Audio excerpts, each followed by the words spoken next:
How do you know that your baby is ready to introduce solid food? When babies start sitting with support, they can control their own head movements, and when you eat in front of them, he or she will show the interest and they are leaning towards the food.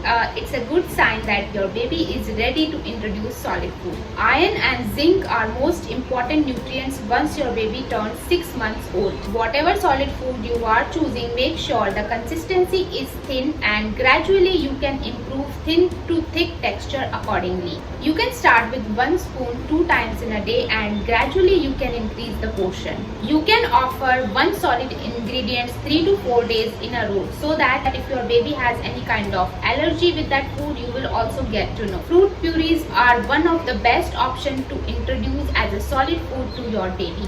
Make sure the fruit is fully ripe and it is easy to blend. Don't boil the fruit, it can really spoil the nutritious value of that fruit. Instead, you can steam it.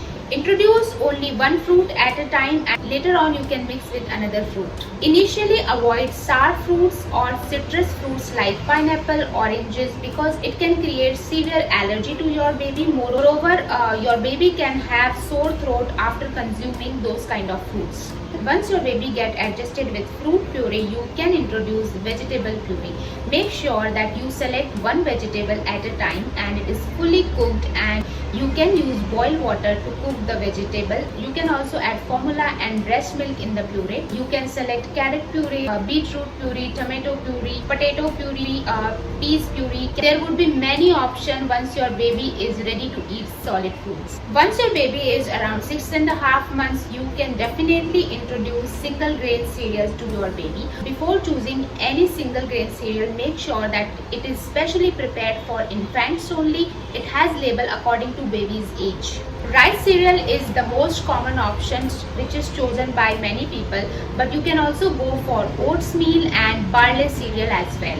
You can add breast milk and formula in the cereal, but make sure you are not boiling formula and breast milk. Whatever cereal you are choosing, make sure it blends nicely. Sometimes a few babies don't show a positive sign towards rice cereal because rice cereal can create constipation. You have to keep an eye for that. Instead, you can go for oats cereal as well because oats has a lot of fiber and it also fulfills the demand of protein. Once your baby turns around 8 months old, it is a right time to introduce finger foods to your baby. Self-feeding can create a lot of enjoyment for your baby. Though it can be messy for you, your baby can develop motor skills as well and they will also learn to feed themselves very fast. You can give them small pieces of banana, avocado, berries and cooked vegetables, boiled and cooked pasta, and you can also go for eggs as well. Make sure when your baby is eating, you are in front of your baby because sometimes those pieces of fruits and vegetable can create choking situation. So you have to supervise your baby at the time. Now let's talk about some food items which are really not good to give your baby at this development stage. Honey create a toxic situation for your baby. Your baby can have muscle weakness and later on it can convert into paralysis. So cow's milk is not appropriate until your baby is above 1 year old. It can create gas and indigestion problems, so you have to go for breast milk and formula only.